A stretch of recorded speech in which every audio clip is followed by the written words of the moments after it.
আমার আল্লাহ বলছেন ফি বুয়ুতিন আযিনাল্লাহু আন তুরফা। আমার আল্লাহ এমন একটি ঘরের কথা বলছেন, এমন ঘরগুলোর কথা বলছেন যে ঘরকে আযিনাল্লাহু আন তুরফা, আমার আল্লাহ সমুন্নত করার, উঁচা করার নির্দেশ দিয়েছেন। আমরা এটার ব্যাখ্যা শুনবো। এরপর আমার আল্লাহ বলছেন ওয়ায়ুযকারু ফীহা ইসমুহু ইউসাব্বিহু লাহু ফীহা বিল গুদুবি ওয়াল আসাল। আবার আল্লাহ বলছেন এমন ঘর যে ঘরের মধ্যে আল্লাহ স্মরণ করা হয়, সকাল এবং সন্ধ্যায় আল্লাহর পবিত্রতা, আল্লাহর তাসবিহ পাঠ করা হয়। এখন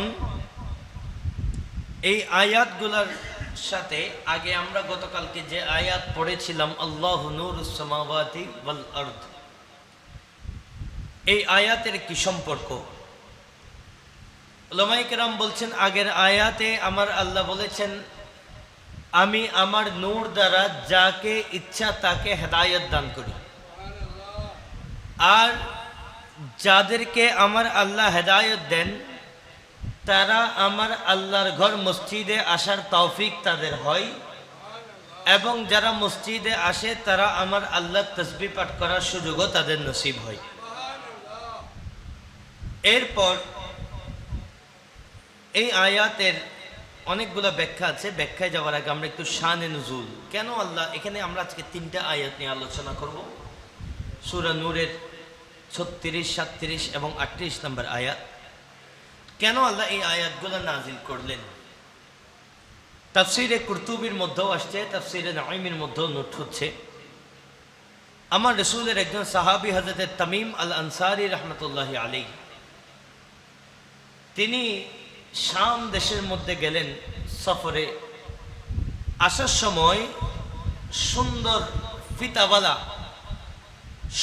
ফিতাওয়ালা কিছু মতি মালার কিছু রশির মতো কিছু ফিতা তিনি কিনে আনলেন, সাথে কিছু চেরাগ যেগুলো দেখতে ফানুসের মতো এমন কিছু চেরাগ কিনলেন, এবং জৈতুনের তেল কিনলেন। এগুলো কিনে আসার সময় তিনি এগুলো নিয়ে আসলেন। তিনি যেদিন মদিনা শরীফে আসলেন সেই রাত ছিল বৃহস্পতিবার রাত, অর্থাৎ গতকালকে আমরা যে রাত পার করেছি, এবং সে রাত ছিল রবিউল আউয়াল শরীফের প্রথম রাত।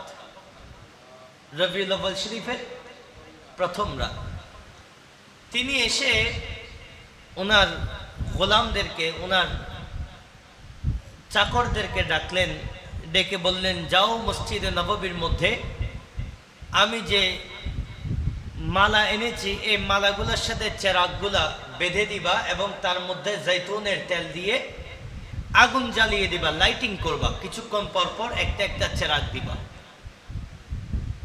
পরের দিন জুমার দিন আমার নবী আসলেন, মাগরিবের নামাজ পড়াবেন।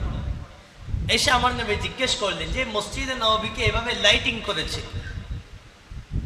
সাহাবায়ে কেরাম জবাব দিলেন ইয়া রাসূলুল্লাহ, তামিম আল আনসারী শাম দেশে গিয়েছে, আসার সময় এই লাইটগুলো সে কিনে এনেছে, এবং আগামীকাল জুমা, পাশাপাশি আজকের রাত রবিউল আউয়ালের প্রথম তারিখ, সে এই কারণে মসজিদের মধ্যে লাইটিং এর ব্যবস্থা করেছে।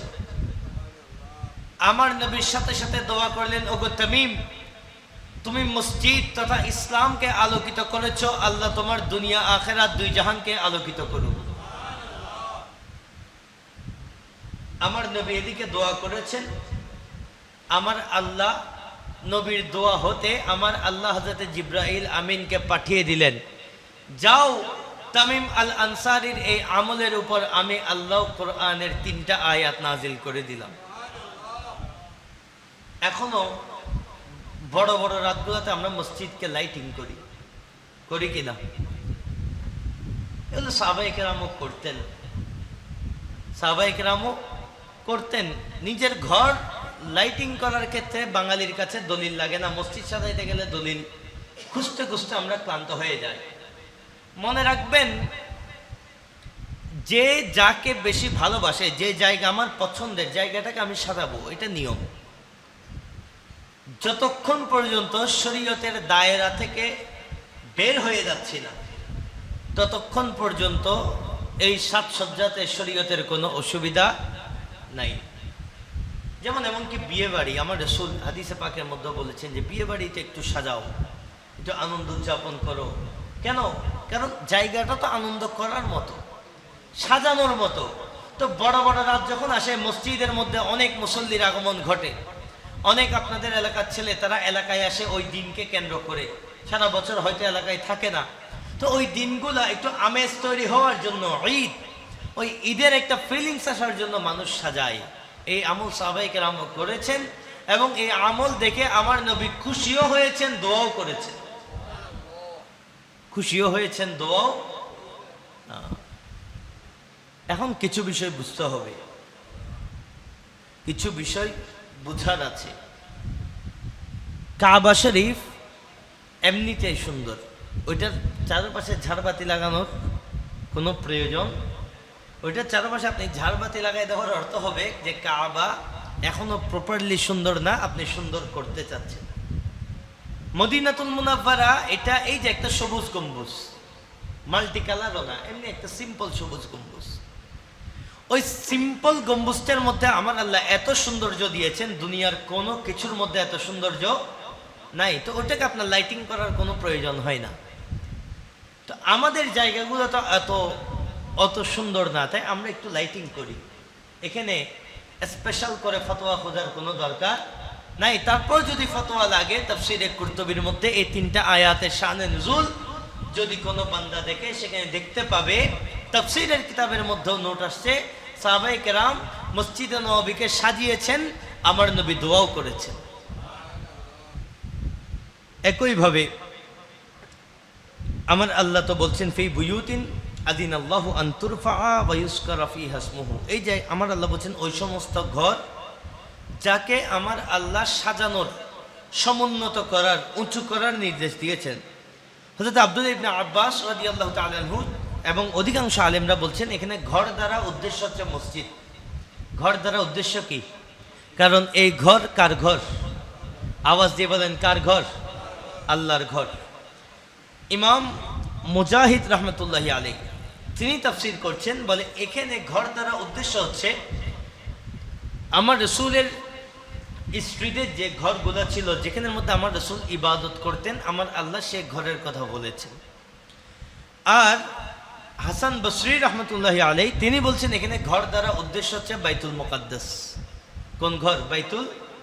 এগুলো তাফসীরের মধ্যে অনেকগুলো আলোচনা আসছে, তবে অধিকাংশ আলেম একমত যে পৃথিবীর সমস্ত ঘর অর্থাৎ মসজিদ এই আয়াতের অন্তর্ভুক্ত। এই মসজিদও এই আয়াতের, পৃথিবীতে কিয়ামত পর্যন্ত যত মসজিদ হবে সব মসজিদ এই আয়াতের অন্তর্ভুক্ত। আল্লাহ বলছেন আদিনাল্লাহু আন তুরফা, আমি আল্লাহ এই ঘরকে উঁচু করার নির্দেশ দিয়েছি। তুই জোরে বলেন না সুবহানাল্লাহ। কোরআনে 4টা ভাবে 4টা জিনিসকে উঁচু করতে বলা হয়েছে। 1 নম্বর বলে কোনো জায়গায় শারীরিকভাবে উপরে ওঠা, শারীরিকভাবে উপরে ওঠা। যেমন সূরা বাকারার মধ্যে আমার আল্লাহ বলেছেন ওয়া ইয আখাযনা মিসাকাকুম ওয়া রাফা'না ফাওকাকুমুত তুর, আমি যখন ওয়াদা নিলাম এবং তাদেরকে তুর পাহাড়ে উঠাইলাম। তাহলে তুর পাহাড়ে ওঠা এটা এক ধরনের উপরে ওঠা না? পাহাড়ে ওঠা এটা এক ধরনের উপরে ওঠা। 2 নম্বর বলে স্মরণ করার মাধ্যমে কাউকে উপরে তোলা, স্মরণ করার মাধ্যমে কাউকে উপরে তোলা। যেমন সূরা ইনশিরাহ 4 নম্বর আয়াত আমার আল্লাহ বলেন ওয়া রাফা'না লাকা যিকরাক, হাবিব আমি আপনাকে উপরে তুলেছি। কিভাবে? বলে পুরা পৃথিবীতে আপনার স্মরণ বাড়িয়ে দেওয়ার মাধ্যমে, আপনার জিকির, লাকা যিকরাক, আপনার জিকির বাড়ানোর মাধ্যমে আপনার সম্মানকেও আমি বাড়িয়েছি। তো জিকির, আমার রাসূলের জিকির কিভাবে বাড়ালেন? আপনি নামাজ পড়েন, আমার রাসূলের জিকির ছাড়া নামাজ পড়া যাবে না।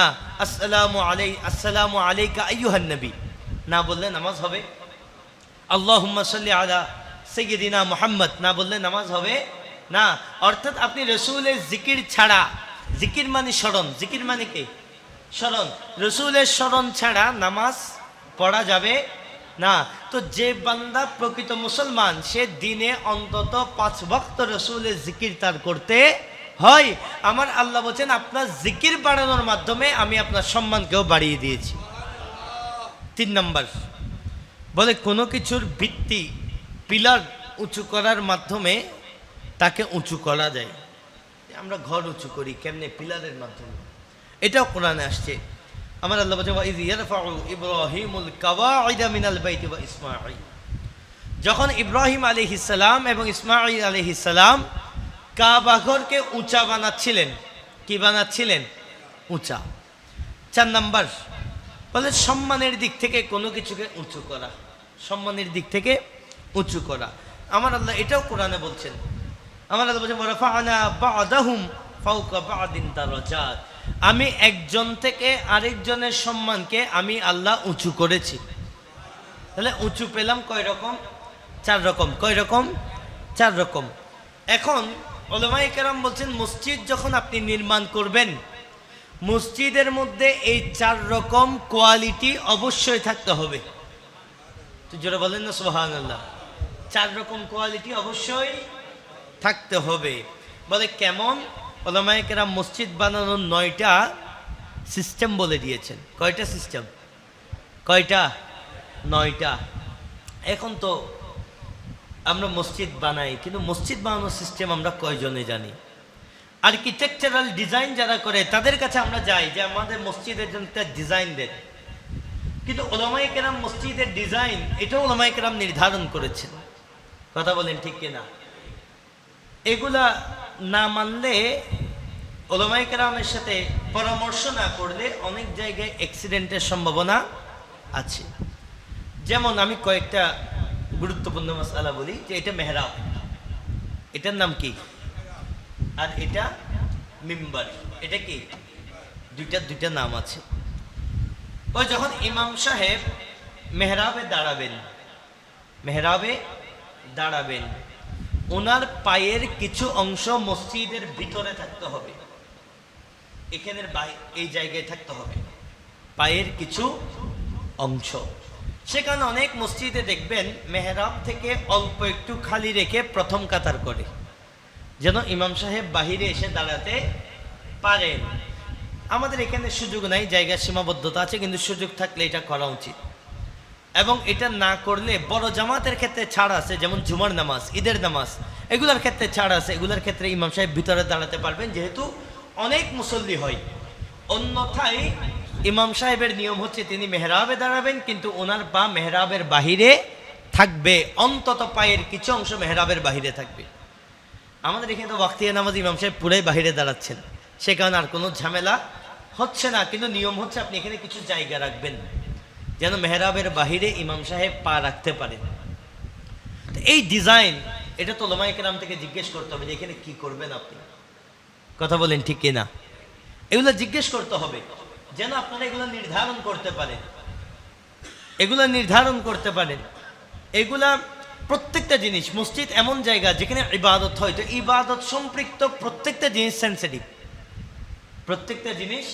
সেন্সিটিভ, একটু বেশ কম হলে ইবাদত নড়ে যাবে। সেই কারণে মসজিদ বানানো বড় কথা নয়, বানানোর সময় প্রত্যেকটা নিয়ম ফলো করা এটা সবচেয়ে বড় বিষয়। তা আমরা যখন এই মসজিদের তামির করব, আল্লাহ আমাদেরকেও যথাযথভাবে করার তৌফিক দান করুক, সবাই বলি আমিন। তো উলামায়ে কেরাম বলছে মসজিদ যখন করবেন, মসজিদ দুনিয়ার যে কোনো ঘর থেকে মজবুত হতে হবে। কি হতে হবে?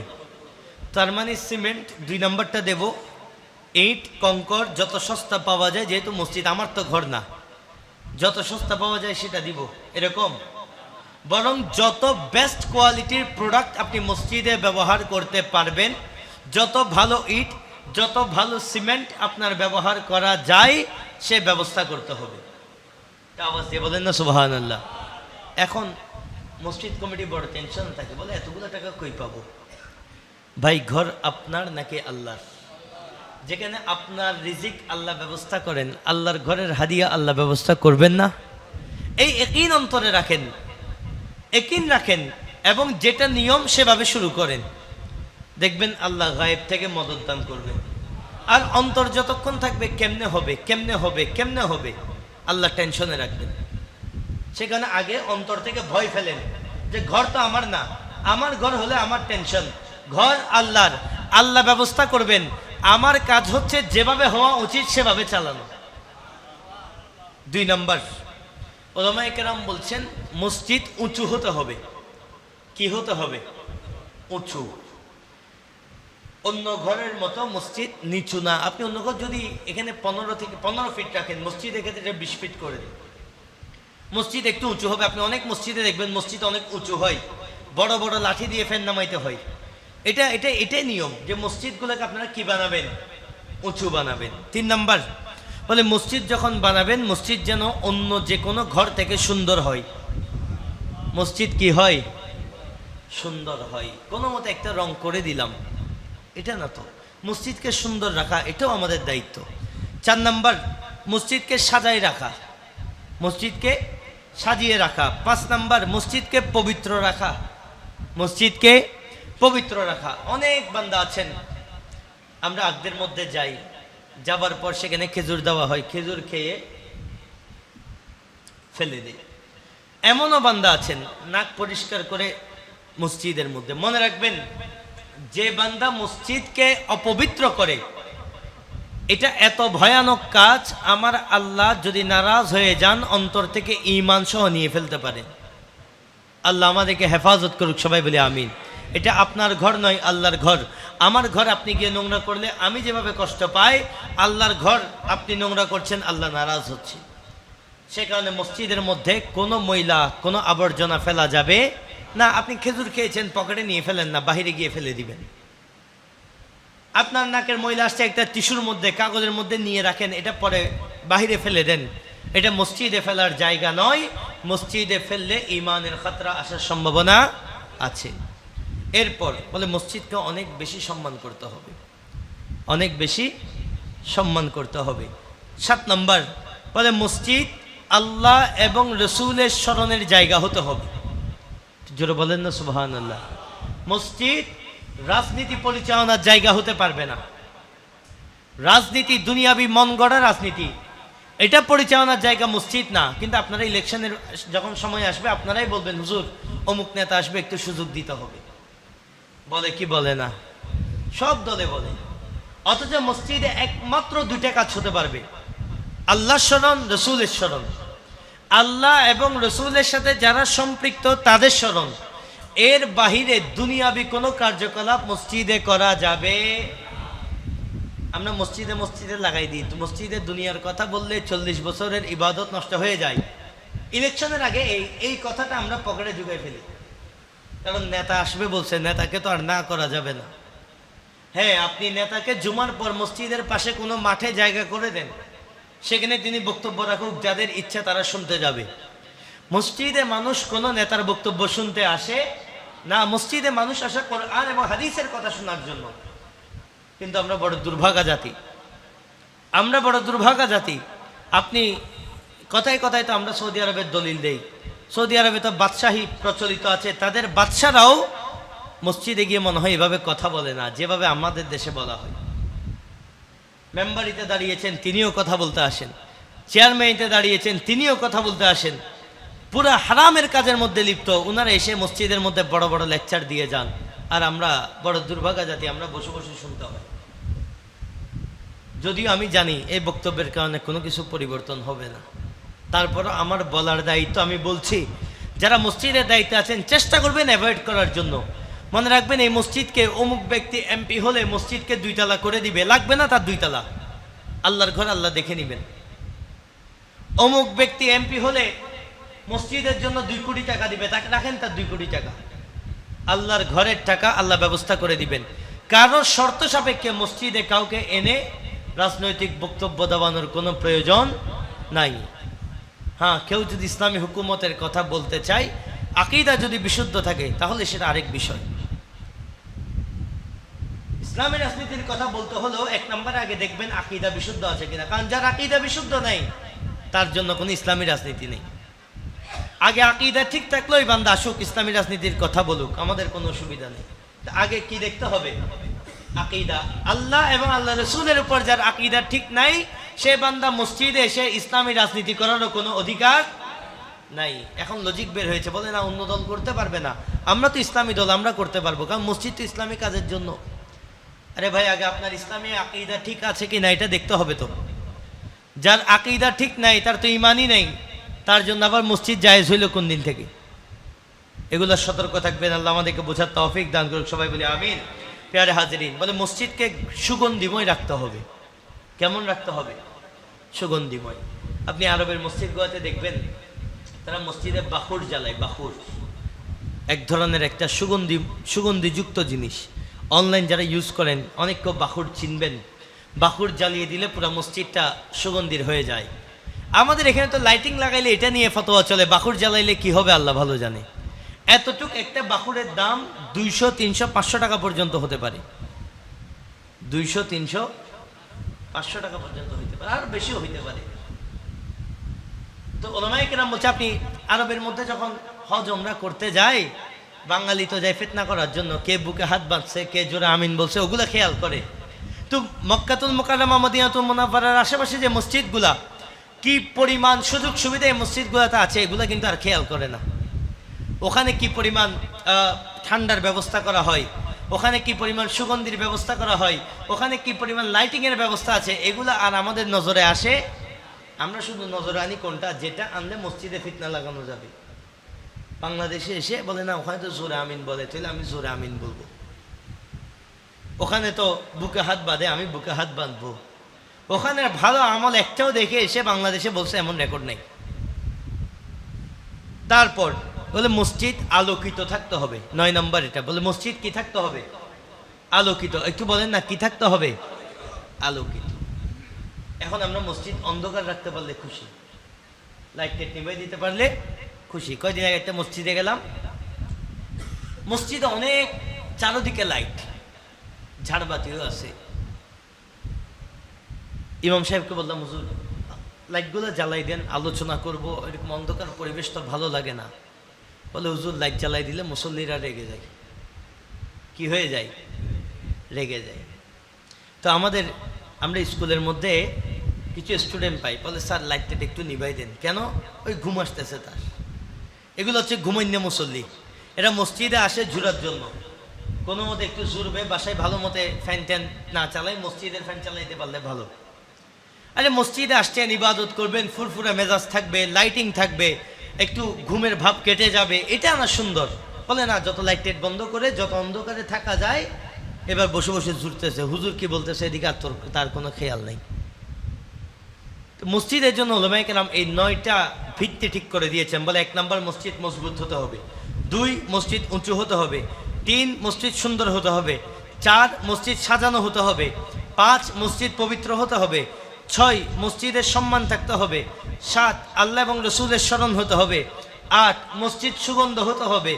9, মসজিদ আলোকিত হতে হবে। তা আওয়াজ দিয়ে বলেন না সুবহানাল্লাহ। আল্লাহ আমাদের মসজিদকে সেভাবে, যেভাবে উলামায়ে কেরাম বলেছেন সেভাবে সাজিয়ে রাখার তৌফিক দান করুক, সবাই বলে আমিন। প্রিয় হাজরিন, ফুকাহায়ে কেরাম বলছেন 300টা ঘরের জন্য, কয়টা ঘর? আল্লাহ তো মসজিদ বানাইতে বলেছেন। হাদিসে পাকের মধ্যে আসছে, মান বানা লিল্লাহি বাইতান বানাল্লাহু লাহু বাইতান ফিল জান্নাহ। যে বান্দা আল্লাহর জন্য ঘর বানাবে, অর্থাৎ মসজিদ বানাবে, আল্লাহ তার জন্য জান্নাতে একটা ঘর বানিয়ে দিবেন। কিন্তু মনে রাখবেন, এই ঘর ঠেলা ঠেলি ঝগড়া করার ঘর না। এখন রাস্তার এই পাশে ওই পাশে 2টা মসজিদ, কেন? বলে ঝগড়া আছে। ঝগড়া আছে যদি আকীদাগত কারণে হয় সেটা একটা বিষয়। আরেকটা হচ্ছে কি জানেন, শুধুমাত্র মসজিদের সভাপতি সেক্রেটারি হওয়াকে কেন্দ্র করে 2টা মসজিদ আমরা বানিয়ে ফেলেছি। অথচ উলামায়ে কেরাম বলছেন 300টা ফ্যামিলির জন্য একটা বড় মসজিদ হবে। কয়শো ফ্যামিলি? 300। বলে কেন? বলে যদি 300 ফ্যামিলির জন্য একটা মসজিদ না বানাও, 500, 600, 1000 ফ্যামিলির জন্য একটা মসজিদ, তার মানে মসজিদ অনেক দূরে হবে। সবার জন্য কাছাকাছি মসজিদ হবে না। অনেক মানুষ মসজিদে যাবার আলসিতে নামাজ ছেড়ে দিবে, মসজিদে যাবার আলসিতে নামাজ ছেড়ে দেবে। বলে আবার 50 জনের জন্য একটা মসজিদ বানাই দিলাম, বলে মসজিদ খালি পড়ে থাকবে। অনেক মসজিদ আছে জোহরের নামাজে 5 জন মুসল্লি হয় না, আসরের নামাজে 3 জন মুসল্লি হয় না, কোনো মতে ইমাম সাহেব আছেন, মুয়াজ্জিন আছেন, আরেকজন নিয়ে 2 জন নিয়ে নামাজ পড়ে ফেলে। এই যে মসজিদ খালি থাকা, এটা বড় দুর্ভাগ্যের বিষয়। সেখানে উলামায়ে কেরাম বলছেন কমে 300 ফ্যামিলির জন্য একটা মসজিদ হবে, তখন মসজিদ খালিও থাকবে না, আবার মসজিদ মানুষের জন্য খুব বেশি দূরেও হবে না। এবং মসজিদ গঠনের কারণ কি? আল্লাহ যে বললেন মসজিদ গঠন করতে, বলে মসজিদ গঠনের কারণ একটাই। কয়টা? আরো জোরে বলেন কয়টা? একটা। বলে সেটা কি? বলে একমাত্র আমার আল্লাহ বলছেন ওয়ায়ুযকারা ফীহা ইসমুহু ইউসাব্বিহু লাহু ফীহা বিল গুদুবি ওয়াল আসাল। বলে সকাল এবং সন্ধ্যা মসজিদে যেন আল্লাহ জিকির করা যায়। মসজিদ গঠনের কারণ হচ্ছে একটা, সেটা হচ্ছে আল্লাহ জিকির। কার জিকির? বলে আল্লাহ জিকির করা যায় 2 ভাবে। কয় ভাবে? আরো আওয়াজ দিয়ে বলেন কয় ভাবে? বলে 1 নাম্বার, বলে আল্লাহ জিকিরের মাধ্যমে। আল্লাহ জিকির, আল্লাহ জিকিরের মাধ্যমে আপনি সুবহানাল্লাহ বললেন, জিকির হবে কার? আরো জোরে বলেন কার? আলহামদুলিল্লাহ জিকির কার? আল্লাহু আকবার জিকির কার? বলে 2 নাম্বার, বলে রাসূলের স্মরণের মাধ্যমে আল্লাহ জিকির। আল্লাহর দুনিয়াতে দেওয়া সবচেয়ে বড় গিফট আমার রাসূলের স্মরণ করা, এটাও উলামায়ে কেরাম বলছেন এটাও আমার আল্লাহ জিকির। কার জিকির? কারণ আপনি নামাজ পড়েন কার জন্য? ইবাদত কার? কিন্তু ওই ইবাদতের মধ্যে আমার আল্লাহ দরুদকে ফিট করে দিয়ে বুঝাই দিলেন, আমার বান্দা আমার নবীর উপর দরুদ পেশ করা, সালাম পেশ করা, এটা আমি আল্লাহ জিকিরের অংশ। সুতরাং এই 2টা কাজ, এই 2টা কাজের জন্যই বেসিক্যালি মসজিদ বানাবেন। এখন যেসব মসজিদের মধ্যে শুধুমাত্র সুবহানাল্লাহ আলহামদুলিল্লাহ আছে, কিন্তু দরুদ এবং সালাম, আওয়াজ দিবা না, দরুদ এবং সালাম, ওই মসজিদে পরিপূর্ণ ইবাদত হচ্ছে না। মসজিদের মধ্যে 2টা থাকতে হবে, 1 নাম্বার তাওহীদ, 2 নাম্বার রিসালাত। এই 2টা যে মসজিদের মধ্যে পরিপূর্ণ, আল্লাহর প্রতি তাকওয়া, রাসূলের প্রতি মুহাব্বত, 2টা যে মসজিদে পরিপূর্ণ, সেই মসজিদ আল্লাহর মসজিদ। আর যে মসজিদের মধ্যে তাওহীদ আছে, রিসালাত নেই, অথবা রিসালাত আছে কিন্তু তাওহীদ নাই, পূজারীদের তাওহীদ আছে, ওই মসজিদ মসজিদে দরার, ওই মসজিদ শয়তানের মসজিদ, ওইটা আল্লাহ নিজের ঘর হিসেবে কবুল করেন।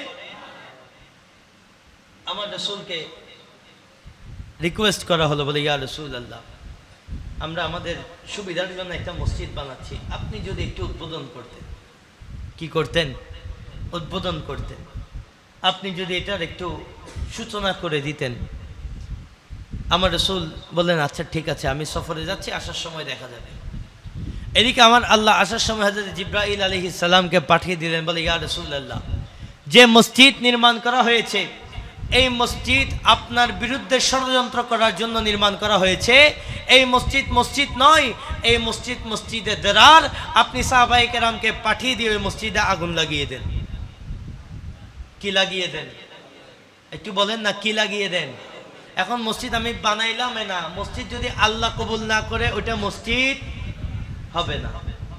আল্লাহ কবুল করতে হবে। আর আল্লাহ কখন কবুল করবে? যখন সে মসজিদ হুব্বে মুস্তাফার উপর থাকবে, যখন সে মসজিদে রাসূল পাকের মহব্বতের চর্চা হবে, তখন সে মসজিদ আল্লাহর দরবারে কবুল হবে। আর কোন মসজিদের মিম্বর থেকে যদি রাসূল পাকের শানে আঘাত করা হয়, মনে রাখবেন সেই দিন থেকে ওই মসজিদ আল্লাহর লিস্ট থেকে কাটা পড়ে যাবে। ওই মসজিদে জুমা আদায় করলে জুমা আদায় হবে, ওই মসজিদে ঈদের নামাজ পড়া যাবে না, জুমা পড়া যাবে না, ওই মসজিদ জামে মসজিদ হিসেবে কাউন্ট করার সুযোগ হয়। যিনি বেয়াদবি করেছেন তাকে আপনি পাঠিয়ে দিতে হবে, বের করতে হবে, অথবা যদি আপনি ওই বেয়াদবির উপর ইস্তেকামত থাকেন, ওই মসজিদ আল্লাহর দরবার থেকে কাটা যাবে। আল্লাহ আমাদেরকে মসজিদকে তাওহীদ এবং রিসালাতের উপর দায়েম এবং কায়েম রাখার তৌফিক দান করুক। সবাই বলে আমিন। প্রিয় হাজিরিন, আমার আল্লাহ বলছেন ইউসাব্বিহু লাহু ফীহা বিল গুদুবি ওয়াল আসাল, আমার যে ঘরের মধ্যে সকাল এবং সন্ধ্যা আমার জিকির হবে। হাদিসে পাকের মধ্যে আসছে, আমার রাসূল বলছেন 5 ওয়াক্ত নামাজের জন্য যে বান্দা ঘর থেকে ওযু করে বের হয়, ঘর থেকে ওযু করে বের হয়, আমার রাসূল বলছেন ওই বান্দাকে আমার আল্লাহ হজের সমপরিমাণ সওয়াব লিখে দেন। আপনি ঘর থেকে ওযু করে বের হলে কত ফজিলত! কেন? দেখেন আপনি কোথাও বেড়াইতে যাবেন, আপনি এখান থেকে প্রিপারেশন নিয়ে যান। একইভাবে যখন ঘর থেকে অজু করে বের হলেন, আপনার মাইন্ডসেট তৈরি হলো যে আমি নামাজ পড়তে জন্য যাচ্ছি, নামাজ পড়তে যাচ্ছি, এটা আপনার মাইন্ডসেট তৈরি হয়ে গেল। অটোমেটিক্যালি আপনি রাস্তা দিয়ে আস্তে আস্তে আপনার মনের মধ্যে কাজ হচ্ছে কিনা আর কয় মিনিট আছে, আজান দিয়ে দিবে কিনা, আজান দিয়ে দিবে কিনা। আপনি ওই যে নামাজের খেয়াল আপনার অন্তরে 5 মিনিট আগে থেকে চলে আসলো। আপনি নামাজে যখন দাঁড়াবেন, আপনি পুরা দিল লাগিয়ে নামাজ পড়তে পারবেন। আর আপনি মসজিদে আসছেন, হুজুর তখন রুকুতে আপনি দৌড়াইতেছেন, ওদিকে কোনো মতো উজু করবেন। এখন উজু করতে গিয়ে ভালো করে গিরা ভিজে নাই, আপনার খেয়াল নাই, মাসেহ করেন নাই, খেয়াল নাই। কেন? আপনি তাড়াতাড়ি রুকু ধরার খেয়ালের মধ্যে আছেন। সেই কারণে আমার নবী বলছেন, যারা আগে ভাগে উজু করে মসজিদের জন্য ঘর থেকে রওনা হবে, আমার আল্লাহ তাদেরকে হজের সওয়াব লিখে দিবেন। এরপর আমার নবী বলছেন, আবার ঘর থেকে উজু করলো নামাজের জন্য না। আজকে মসজিদে একটা মাহফিল আছে, মাহফিলে বসার জন্য উজু করে বের হলে, মসজিদে খতমে কোরআন আছে ওটার জন্য বের হলে, অন্য যে কোনো ইবাদত নামাজ ছাড়া যে কোনো ইবাদতের জন্য আমার নবী বলছেন, কেউ ঘর থেকে ওযু করে যদি বের হয়, আমার আল্লাহ তাকে উমরার সমপরিমাণ সওয়াব লিখে দিবেন। আল্লাহ আমাদেরকে এই আমল, একটা ছোট্ট আমল, ওযুতে এখানে আসলেও করবেন, ওযু না করার তো সুযোগ নাই, এখানে আসলেও করবেন, ঘরে থাকলেও করবেন। আল্লাহ আমাদেরকে ঘর থেকে ওযু করে নিয়ত করে ঘর থেকে আসার তৌফিক দান করুক, সবাই বলি আমিন। প্যারে হাজিরিন, এবং আমার নবী বলছেন, যে ব্যক্তি অন্ধকারে, বৃষ্টিতে, শীতে আল্লাহ জিকিরের জন্য ফজরের ওয়াক্তে যখন বের হতে ইচ্ছা করে না, মসজিদের জন্য রওনা দিবে, আসরের ওয়াক্ত যে সময়ে নামাজ পড়া বড় কঠিন বলেছেন, ওই সময় নামাজের জন্য রওনা দিবে, আমার নবী বলছেন, আমার আল্লাহ তার কবর এবং হাসরকে নূরানি বানিয়ে দেবেন। আর যারা আমার নবী বলছেন, যারা নামাজের জন্য অপেক্ষা করে, নামাজের জন্য অপেক্ষা করে, আপনি জানেন একটাই আজান, একটাই জামাত, কিন্তু আপনি ঘর থেকে বের হয়ে চলে আসলেন, 15-20 মিনিট বসে জিকির আজকার করলেন, সুন্নত পড়লেন, নামাজের অপেক্ষায় আছেন। আমার নবী হাদিসে পাকের মধ্যে বলছেন, যারা এভাবে নামাজের ইন্তজার করবে, আমার আল্লাহ তাদের জন্য দোয়া করার জন্য ফেরেশতা নিযুক্ত করে। একটা আওয়াজ দিয়ে বলেন না সুবহানাল্লাহ। এখন তো আমরা জুমার দিন একটা দিন সময় রাখেন, 20 মিনিট 30 মিনিট, একটু বেশি সময় নিয়ে আসেন মসজিদে। আজান যখন দেয়, আমাদের মসজিদে 12টা 10 আজান হয়, আপনি চলে আসেন না ওযু করে, এসে একটু জিকির আজকার করেন, পুরা কোরআন এবং হাদিসের আলোচনাগুলো শুনেন, এরপর নামাজ পড়েন। নামাজের জন্য ইন্তজার হয়ে গেল, ঘর থেকে ওযু করে আসাও হয়ে গেল, পুরা সফর যতক্ষণ আপনি আসলেন, যতক্ষণ বসলেন, আমার আল্লাহ সওয়াব তো লিখে দিয়েছেন, পাশাপাশি দোয়া করার জন্য ফেরেশতাও নিযুক্ত করে দিয়েছেন। আল্লাহ আমাদেরকে কবুল করুক, সবাই বলি আমিন। প্যারে হাজিরিন, কারা মসজিদ তামির করবে, আবাদ করবে? এখন তো মসজিদ কমিটি হওয়া নিয়েও ঝগড়া আছে না নাই? আওয়াজ দিয়ে বলেন না, আছে না নাই? আমাদের মসজিদ আলহামদুলিল্লাহ নাই, তবে আমরা দোয়া করি আল্লাহ আমাদের মসজিদকে ফিতনা থেকে হেফাজত করুক, সবাই বলি আমিন। অনেক মসজিদে এই মসজিদ কমিটি নিয়ে ঝগড়া, মসজিদ কমিটি নিয়ে ঝগড়া। মনে রাখবেন, হাদিসে পাকের মধ্যে আসছে, কুল্লুকুম রাঈ ওয়া কুল্লুকুম মাসউলুন আন রাইয়াতিহি। আমরা নবী বলেন, প্রত্যেকেই দায়িত্বশীল। আমি একটা দায়িত্ব নিয়েছি, খতিব, এই যে দায়িত্ব নিলাম, আমার আল্লাহ আমাকে জিজ্ঞেস করবেন যে এই দায়িত্ব তুমি কতটুকু পালন করেছো, এই জবাবদিহি আমার করতে হবে। আমি কোনো মতে জুমা বা সকালবেলা ঘুম থেকে উঠে পাঞ্জাবি একটা পড়ে ওই 2টা বাংলা ওয়াজ কানে হেডফোন লাগাই শুনলাম, এসে আপনাদের সামনে করে দিলাম, আল্লাহর কাছে জবাব দিতে হবে কি হবে না? কারণ আমি এই যে একটা দায়িত্বে আছি, আমার দায়িত্ব হচ্ছে কিছু স্টাডি করে এসে আপনাদেরকে বলা। আমার ইমাম সাহেব দায়িত্বে আছেন, ওনার একটা দায়িত্ব আছে, তো উনি এখানে নামাজ পড়াচ্ছেন, পাশাপাশি এই সমাজকে ইসলাম মোতাবেক চালানোর ক্ষেত্রে ভূমিকা রাখা এটা ওনার দায়িত্ব। এই মসজিদকে কিভাবে আরো সুন্দরভাবে চালানো যায় সেদিকে নজরদারি করা এটা ওনার দায়িত্ব। মসজিদের মধ্যে যে বাচ্চা কাচ্চারা আসে তাদেরকে দ্বীন ইসলাম শেখানো। একজন মুসল্লি ভুলভাবে নিয়ত ধরলেন, ওনাকে ঠিক করে দেওয়া। এখন ঠিক করে দিতে গেলে তো আপনারা রাগ করবেন, বাট ঠিক করে দেওয়া সেটা ওনার দায়িত্ব। একইভাবে মসজিদ কমিটিরও কিছু দায়িত্ব আছে। এখন মসজিদ কমিটি আপনি সভাপতির দায়িত্ব নিলেন, সেক্রেটারির দায়িত্ব নিলেন, অর্থ সম্পাদকের দায়িত্ব নিলেন, এই দায়িত্বটা বড় কথা নয়, দায়িত্ব কতটুকু পালন করছেন এই জবাবদিহি আল্লাহর দরবারে করতে হবে। খেয়াল রাখেন আগে ঝগড়া করার আগে যে আল্লাহর দরবারে দাঁড়াইতে পারবো কিনা, আল্লাহর দরবারে দাঁড়াইতে পারবো কিনা, এটা বড় কঠিন বিষয়। আমার আল্লাহ জিজ্ঞেস করবেন যে মসজিদ কমিটির সভাপতি হয়েছ, কি দায়িত্ব পালন করেছো, কি কাজ করেছো বলো। এই জবাব দিতে হবে কি হবে না? একটু আওয়াজ দিয়ে বলেন না, হবে কি হবে না? আমার আল্লাহ বলছেন ইন্নামা ইয়ামুরু মাসাজিদাল্লাহ, ওই বান্দারাই আল্লাহর ঘরে তামির করবে, আল্লাহর ঘরকে আবাদ করবে, আল্লাহর ঘর তৈরি করবে। কারা? বলে মান আমানা বিল্লাহ, এক নম্বর শর্ত বলে যাদের আল্লাহর উপর ঈমান আছে। তুই জোরে বলেন না সুবহানাল্লাহ। আল্লাহর প্রতি ঈমান, এটা কেমন ঈমান? লা ইলাহা ইল্লাল্লাহ বললে ঈমান না। আমি একটু আগে যেটা বললাম যে আপনাকে অফার দিবে যে আমাকে আপনার মসজিদে একটু সুযোগ দেন, আমি 50,000 টাকা দেব, তখন আপনি মসজিদ কমিটির সভাপতি, আপনার ঈমান আল্লাহর উপর থাকতে হবে যে আমার 50,000 টাকার দরকার নাই, আমার মসজিদের মধ্যে এই জাতীয় কোনো অন্যায় চলতে পারবে না। মসজিদ নিয়ে হুমকি ধমকি অনেক কিছু আসবে। আল্লাহর ঘর কাবার উপরে আক্রমণ হয়েছে কিনা একটু বলেন না? হয়েছে। কে করেছে? কোন ছোটখাটো মানুষ না। বলে কোরআনে যাকে বলছে আলাম তারা কাইফা ফাআল রাব্বুকা বিআসহাবিল ফিল, বলে হাতির বাহিনী। কার বাহিনী? তার মানে তৎকালীন সময়ে সবার কাছে হাতির বাহিনী, এত বড় বাহিনী সবার কাছে ছিল না। আব্রাহার কাছে বিশাল বাহিনী ছিল হাতির। সে হাতির বাহিনী নিয়ে আল্লাহর ঘর ভাঙতে আসছে। আল্লাহ দেখাই দিলেন যে হাতিকে মোকাবেলা করার জন্য আমি আল্লাহর দরবারে হাতির দরকার নাই, আমি ছোট ছোট পাখি দিয়েও হাতিকে মোকাবেলা করতে পারি। এই ঈমান যদি না থাকে আপনি মসজিদ কমিটির সভাপতির দায়িত্ব নিয়েন না, সেক্রেটারির দায়িত্ব ছেড়ে দেন। এই দায়িত্বগুলো তার জন্য যে আল্লাহর প্রতি এভাবে চোখ বন্ধ করে ঈমান রাখতে পারবে যে আমার মসজিদে কোনো দুনিয়াবি কার্যকলাপ, দুনিয়াবি হুমকি দামকি কেয়ার করার সময় নেই। আমরা দেখেছি এই দুনিয়াবি হুমকি দামকির জন্য কত মসজিদে খতিবের চাকরি চলে গেছে। কথা বলেন ঠিক কিনা? যারা দিয়েছেন তারা তো জালেম, যারা দিয়েছেন তারা অবশ্যই জালেম, তাদের সাথে ইসলামের কোনো সম্পর্ক নেই, তাদের সাথে ইসলামের ন্যূনতম কোনো সম্পর্ক নাই। আপনি মসজিদের মধ্যে মারামারি করেছে, কথা বলেন ঠিক কিনা? এরা জালেম। কিন্তু যারা ওই মসজিদের দায়িত্বে ছিল কিন্তু ওই ঝামেলা দেখে পিঠ বাঁচানোর জন্য পালাইছে পিছনের দরজা দিয়ে, ওনারাও অযোগ্য।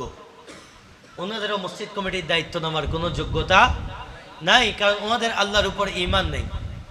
আমার আল্লাহ বলছেন তারাই মসজিদকে তামির করবে। এক নম্বর যাদের আল্লাহর উপর খাস দিলে ঈমান আছে, দুই নম্বর ওয়াল ইয়াউমিল আখির, এবং যারা আখিরাতের উপর বিশ্বাস রাখে।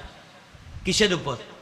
এখন যার আখিরাতের উপর বিশ্বাস আছে সে কমিটির সভাপতি হওয়ার জন্য মসজিদে এসে কখনো মারামারি করবে? এটা আওয়াজ দিবা না, করবে? তো যারা মসজিদে মারামারি করেছে তাদের কারো আখিরাতের উপর কোনো বিশ্বাস নাই। আপনি আওয়ামী লীগ করেন, বিএনপি করেন, জাতীয় পার্টি করেন, ভাই মসজিদে আসছেন আপনি মুসল্লি। মসজিদে কি আওয়ামী লীগ আছে?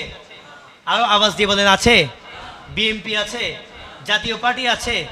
মসজিদে আসছেন একটাই পরিচয়, আমার রব আল্লাহ, আমি আল্লাহর বান্দা। এখানে আর কোনো পরিচয় নেই। আপনি রাজনৈতিক পরিচয়ে মসজিদ দখল করবেন, এটা কখনো হইতে পারবে কেন? আমাদের মসজিদের দায়িত্বে যারা আছেন, কেউ আওয়ামী লীগ করে, কেউ বিএনপি করে, কেউ জাতীয় পার্টি করবে, অসুবিধা কি? এটা তো ওনার ব্যক্তিগত একটা পরিচয়। মসজিদের পরিচয় হচ্ছে উনি মসজিদের চাকর, মসজিদের গোলাম, আল্লাহর ঘরে গোলামি করছেন উনি, আল্লাহর ঘরে গোলামি করছেন। এখানে স্বয়ং তারেক রহমান বলেন আর সজীব ওয়াজেদ জয় বলেন মসজিদে ঢোকার পরে তিনি আল্লাহর গোলাম। এখানে কোনো রাজনৈতিক পরিচয় নেই। আপনি আপনার এমপি বলেন, মন্ত্রী বলেন, আপনার কাছে মন্ত্রী, আল্লাহর কাছে তো গোলাম। তাহলে মসজিদে কিসের এত পাওয়ার? অনেক মসজিদে হয়েছে। আল্লাহ আমাদের ভাইদেরকে হেদায়েত দান করুক, সবাই বলে আমিন। প্রিয় হাজিরিন, 3 নম্বর বলে ওয়াকামাস সালাত, যারা নামাজ কায়েম করবে। কি কায়েম করবে? বেনামাজি মসজিদের কমিটি হবে না। মসজিদের দায়িত্ব নেওয়ার জন্য অন্যতম শর্ত নামাজ কায়েম করবে। অন্তত যারা দায়িত্বে আছেন বিভিন্ন মসজিদে, আমি শুধু এই মসজিদের জন্য বলছি না, যেহেতু আমাদের রেকর্ড হয়, অনেক জায়গায় মানুষ আমাদের কথা শুনেন। এই জুমায় যদি 500 শুনেন, বাহিরে 5,000 শুনেন। যারা মসজিদ কমিটির দায়িত্বে আছেন অন্তত এটার বসিলায় হলো নামাজ শুরু করে দেন। আল্লাহ আমাদের ভাইদেরকে কবুল করুক, সবাই বলে আমিন। ওয়া আতাজ যাকাত, যারা যাকাত দেবে, কি দেবে? কারণ যে যাকাত দেয় না সে বড় কৃপণ, আর কৃপণ বান্দা কখনো মসজিদ ভালো করে চালাইতে পারবে। আমরা এমনও মসজিদ জানি রমজান মাসে হুজুরের হাদিয়া ডিক্লার করে 50,000 টাকা, 20,000 টাকা দেয়, 30,000 টাকা বাকি। এই বাকি টাকা আর কিয়ামত পর্যন্ত হুজুরের হাতে যায় না। এই যে ধোঁকাবাজি, এগুলো কেন আসছে? বলে ওই যে যাকাত দেয় না, কৃপণ বখিল বান্দাগুলো এখানে দায়িত্বের মধ্যে বসে গেছে। এলাকার সবাইকে শুনাইছে, কারণ আসে এটা হুজুর তো বলে না আমাকে 50 দেন। আমরা তো কোনোদিন আপনার কাছে এসে বলি না যে রমজান আমাকে 50 দিবেন। আমাদের ইমাম সাহেবরাও বলে না 50 কেন ডিক্লেয়ার করছেন? বলে আশেপাশে সব মসজিদে 50 দিছে, সেখানে আমরাও ডিক্লেয়ার করছি, আমরাও কত দিই 50, কিন্তু দাওয়ার টাইমে 5,000 দিয়ে বাকিগুলো বাকি, বাকির খাতা ফাঁকি। এই টাকা আর হুজুরের হাতে আসে নাই। মসজিদের ফ্যান সভাপতির ঘরে, এই ফ্যান আর আসে নাই। মসজিদের টাকা সভাপতির ঘর হয়ে গেছে। আমাকে একজন বলতে বলতে, ভাই আমাদের এখানে বিশাল একটা কমপ্লেক্স আছে, বলে এই কমপ্লেক্সের সভাপতি নিয়ে বিশাল, আমাদের এখানে আশেপাশে এলাকা, বলে কমপ্লেক্সের সভাপতি হওয়া নিয়ে বিশাল ফাইটিং চলে। বলে যে সভাপতি হয়, সভাপতি হওয়ার 6 মাসের মধ্যে তার বিল্ডিং উঠে। তো সুবহানাল্লাহ বলেন না, দেখি সুবহানাল্লাহ নাকি নাউজুবিল্লাহ। এটা বিল্ডিং উঠছে মানে আল্লাহর রহমত না আসে, আল্লাহর ঘরের টাকা নিয়ে তার বিল্ডিং বেঁধে ফেলছে। যে এমন না যে মসজিদ কমিটির সভাপতি হওয়াতে আল্লাহর রহমত নাজিল করছে। আপনারা যেটা দান বাক্সে দেন, এটা উনি অন্য দিক থেকে পকেটে নিয়ে ওনার ঘরের বাক্সে উনি লোড করে দিয়েছেন।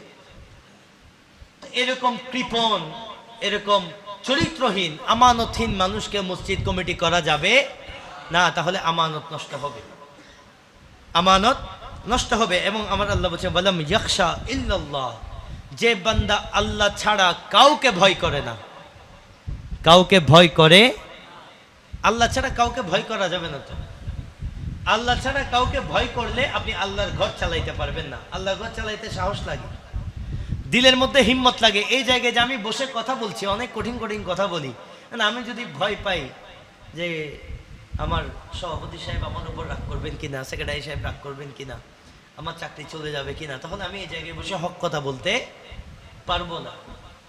আমি যেখানে আলহামদুলিল্লাহ আল্লাহ আমাকে যেখানে নিয়ে গিয়েছেন, আমি চেষ্টা করেছি যেটা হক সেটা বলার জন্য। বিভিন্ন সরকার, আমার জীবনে আমি 2টা সরকারকে এখন পর্যন্ত পাচ্ছি, ভবিষ্যতে আরো পাবো। আমি একটা কথা বলে রাখি আপনাদেরকে, আমি আওয়ামী লীগের আমলে আওয়ামী লীগের বদনাম করেছি, যেখানে ভুল করেছে আমি বদনাম করেছি। বর্তমান সময়ে ডক্টর ইউনূসের সময় যা ভুল হচ্ছে আমরা সমালোচনা করি। ভবিষ্যতে যত বড় সরকার আসবে আমরা কেয়ার করি না। এখানে বসে যদি হক কথা বলতে না পারি, প্রয়োজনে দায়িত্ব ছেড়ে দিয়ে ঘরে গিয়ে জুমার নামাজ পড়বো অন্য কারো পিছনে, তারপরও দায়িত্ব নিয়ে জবান বন্ধ রাখার কোনো সুযোগ নাই। যতক্ষণ দায়িত্বে আছি জবান চলবে, এটা আপনি বন্ধ করতে পারবেন না। বন্ধ করার অপশন একটা, যে ভাই আপনি আমার মসজিদে পড়েন না, আমার মসজিদে এত কঠিন কথা আমরা সহ্য করতে পারবো না। আমাকে যতক্ষণ রাখবেন, এখন আওয়ামী লীগকে গালি দিলাম, বিএনপির ভাইরা খুশি হয়ে গেছেন, বলে ঠিক আছে হুজুর আজকে পারফেক্ট একটা আলোচনা করছে। পরের দিন যখন বিএনপিকে গালি দিয়েছে আপনি তো রাগ করে ফেলতেছেন, এটা হইতে পারবে না। আপনি শুধু একটা জিনিস বিবেচনা করবেন, হুজুরের যে বক্তব্য কোরআন এবং হাদিস মোতাবেক কারেক্ট কিনা। এটা আপনার অনেক নেতার বিরুদ্ধে যাবে, পছন্দের মানুষের বিরুদ্ধে যাবে, আপনার পরিবারের বিরুদ্ধে যাবে, আপনার বিরুদ্ধে গেলেও আপনার সেটা সহ্য করতে হবে। কারণ আল্লাহ কোরআনে বলেছেন ওয়ালাম ইয়াখশা ইল্লাল্লাহ, আল্লাহ ছাড়া কাউকে ভয় করা যাবে না। আমরা যতক্ষণ এই জায়গায় আছি আমরা আল্লাহ ছাড়া কাউকে ভয় করতে পারবো না। আল্লাহ আমাদেরকে আল্লাহর ভয়ে আল্লাহর ঘরকে যথাযথভাবে পরিচালনা করার, এই ঘরের খেদমত করার, এই ঘরের গোলামি করার, এই ঘরের গোলামির মাধ্যমে দুনিয়া এবং আখেরাত 2 জাহান হাসিল করার তৌফিক দান করুক, সবাই বলে আমিন। অনেক বড় ইবাদত এই মসজিদের খেদমত, অনেক বড় ইবাদত। আপনারা যারা মুসল্লি আছেন আপনাদের জন্য এটা বড় ইবাদত। মসজিদে আসলে মনে করবেন আপনি কমিটি, আপনি কোনো দায়িত্ব নাই, কিন্তু প্রত্যেকটা মুসল্লি এই মসজিদের সদস্য। কথা বলেন ঠিক কিনা? প্রত্যেকটা মুসল্লি এই মসজিদের সদস্য। একটা লাইট জ্বলতেছে, এখন এটা বন্ধ করার জন্য সভাপতি সাহেব কি ঘর থেকে আসবেন? ইমাম সাহেব রুম থেকে আসতে হবে? আপনি দেখেছেন আপনি বন্ধ করে দিবেন, এখন বিল 1 টাকা বিল সেভ হলো, আল্লাহর ঘরেরই তো টাকা, কথা বলেন ঠিক কিনা? তা আপনি সেভ করেছেন আল্লাহর ঘরের টাকা, আল্লাহ আপনাকে একটা মুসিবত থেকে হলেও রক্ষা করবেন। কারণ আল্লাহর জন্য আপনি যা করবেন আল্লাহ অবশ্যই এটার বদলা 1000 গুণ ভাবে দিবেন। এটার মধ্যে কোনো ব্যত্যয় ঘটবে না। আল্লাহ আমাদেরকে যথাযথভাবে খেদমাত আঞ্জাম দেওয়ার তৌফিক দান করুক, সবাই বলি আমিন।